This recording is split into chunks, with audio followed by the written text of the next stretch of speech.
देवाचे गौरव असो, शत्रूचा बदला घ्या, माझी दाद घ्या व माझ्या प्रतिवाद्यांविरुद्ध न्याय करा.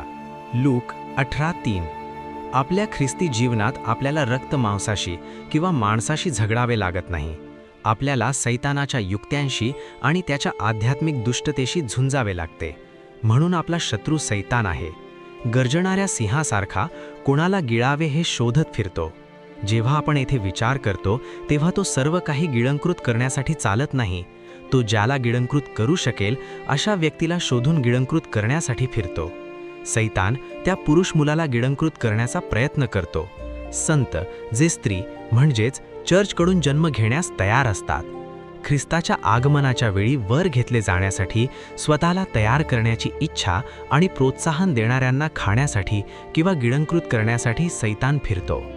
एदेन बागेत सैतान एका डोक्याचा साप घेऊन आला, परंतु या शेवटच्या काळात आपण सैतानाला पूर्ण शक्तीने 7 डोकी घेऊन काम करत असल्याचे पाहू शकतो. म्हणून आपल्या देवाने या शत्रू सैतानाविरुद्ध सूड घेणे आणि आपल्याला वाचवणे आवश्यक आहे. शेवटच्या काळात प्रगट होण्यास तयार असलेल्या तारणासाठी आपल्याला विश्वासाद्वारे देवाच्या सामर्थ्याने राखले पाहिजे.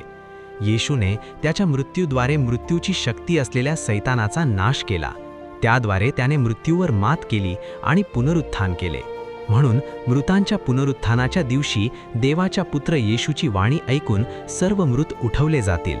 विशेषतः विचारात घेण्यासारखे म्हणजे जेव्हा शरीराने उठवले आणि परिवर्तन केले तेव्हा करण्याच्या आवाजाने ते घडते, जे परिवर्तनासाठी योग्य होते.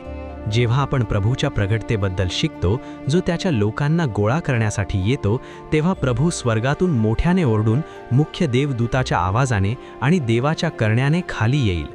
आपण पाहतो की हे करणा आणि आवाज हे परमेश्वराचा आवाज आहे, जो त्याच्या शत्रूंना शिक्षा करतो.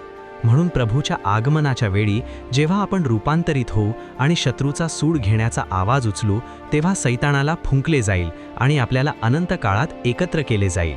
परंतु आपल्याला हे समजून घेणे आवश्यक आहे की कोणाचा आणि कसा सूड घेतला जाईल आणि वाचवले जाईल. आपण वाचतो की देवाच्या निवडलेल्यांचा सूड घेतला जाईल आणि त्यांचे तारण केले जाईल. जेव्हा आपण या निवडलेल्यांबद्दल अधिक जाणून घेतो, ते देव पित्याच्या मते पूर्वज्ञात असतात आणि पूर्व निश्चित असतात. पश्चात्ताप आणि बाप्तिस्म्याद्वारे देव त्यांना सतत बोलावतो. ते नीतिमान ठरतात आणि पवित्र आत्म्याद्वारे आत्म्याचे पवित्रीकरण मिळाले आणि त्याद्वारे देवाच्या उपस्थितीत परिपूर्ण आज्ञानतेने जगले. इतकेच नाही तर ते येशूच्या रक्ताने शिंपडले जातात आणि सर्व पाप आणि अनितीपासून शुद्ध होतात, देवाने धुतले जातात आणि पवित्रीकरण प्राप्त करतात. अशा प्रकारे देवाच्या निवडलेल्यांच्या आध्यात्मिक जीवनात आपल्याला काही विशिष्ट वैशिष्ट्ये दिसू शकतात. प्रथम, ते देवाने निवडलेले असतात. पाचारण पुष्कळांना होते, पण निवडलेले थोडेच होते. म्हणून आपणही निवडले जावे म्हणून आपण आपले पाचारण आणि निवड सुनिश्चित करण्यासाठी परिश्रम घेतले पाहिजेत. दुसरे म्हणजे हे निवडलेले लोक देवासाठी पवित्र आहेत. त्या दिवशी तो बलिदानाद्वारे देवाशी करार करणाऱ्या संतांना त्याच्याकडे एकत्र करतो. तिसरे म्हणजे ते देवाला प्रिय आहेत. देवाचे सेवक, देवाचे प्रतिनिधी यांच्यासाठी आपण आसुसलेले आणि प्रिय असण्याचा व्यायाम करूया. अशा प्रकारे देव आपल्यावर कृपा करेल आणि आपण देवाचे प्रिय पुत्र बनू. प्रभूला प्रिय असलेल्या या बांधवांना देवाने सुरुवातीपासूनच आत्म्याच्या पवित्रीकरणाद्वारे आणि सत्यावर विश्वास ठेवून तारणासाठी निवडले आहे. हे निवडलेले लोक ख्रिस्त येशूमध्ये असलेले तारण अनंत काळाच्या गौरवासह प्राप्त करतील. देव त्याच्या देवदूतांना मोठ्या करण्याच्या आवाजासह पाठवेल आणि त्याद्वारे शत्रूचा सूड घेईल आणि 4ही टोकांपासून त्याच्या निवडलेल्यांना सार्वकालिक तारणासाठी एकत्र करेल. या निवडलेल्यांना सार्वकालिक तारणासाठी आणि देवाने त्यांच्या शत्रूंचा सूड घेण्यासाठी तयार करावे म्हणून त्यांना रात्रंदिवस प्रभूचा धावा करताना आढळले. कारण जेव्हा येशू या गोष्टीबद्दल म्हणतो तेव्हा नेहमी जागृत राहा आणि प्रार्थना करा की तुम्ही घडणाऱ्या या सर्व गोष्टींपासून वाचण्यास आणि मनुष्याच्या पुत्रासमोर उभे राहण्यास पात्र ठरावे. आपल्यासाठी देवाची इच्छा सतत प्रार्थना करणे आहे. देव केवळ त्याचे भय धरणाऱ्यांच्या इच्छा पूर्ण करणाराच नाही, तर तो त्यांचा आक्रोश ऐकून त्यांना वाचवतो. म्हणून केवळ आपण जागे असतानाच नव्हे, तर झोपेत असताना देखील आपले हृदय दार ठोठावणाऱ्या प्रियकराचा आवाज ऐकण्यासाठी जागे केले पाहिजे. नेहमी जागृत राहा आणि प्रार्थना करा.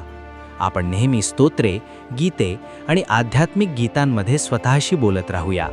आपल्या अंतःकरणात प्रभूसाठी गाऊ आणि संगीत वाजवूया.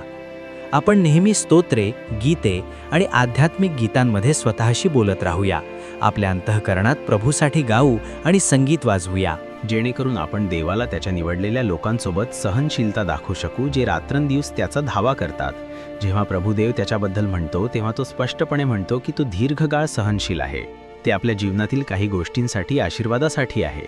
प्रथम, प्रभू सहनशील आणि महान दयाळू आहे. तो पाप आणि अपराध क्षमा करतो. आपल्या सहनशीलतेमुळे आपल्या दुर्बलतेची भावना ज्या महायाजकाला जाणवते, तो आपल्या सर्व कमतरता आणि दोषांची क्षमा करतो.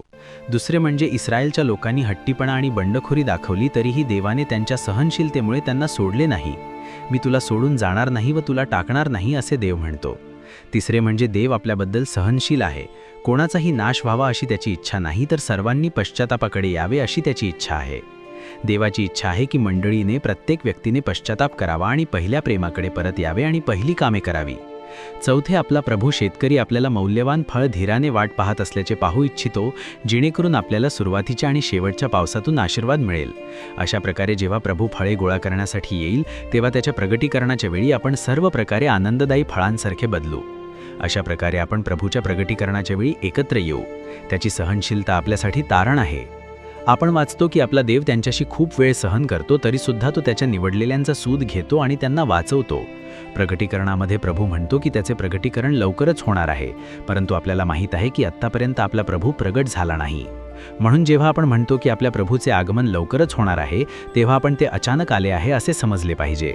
तो अचानक येऊन आपल्याला झोपलेले आढळू नये म्हणून तो सर्वांना जागृत राहण्यास सांगतो.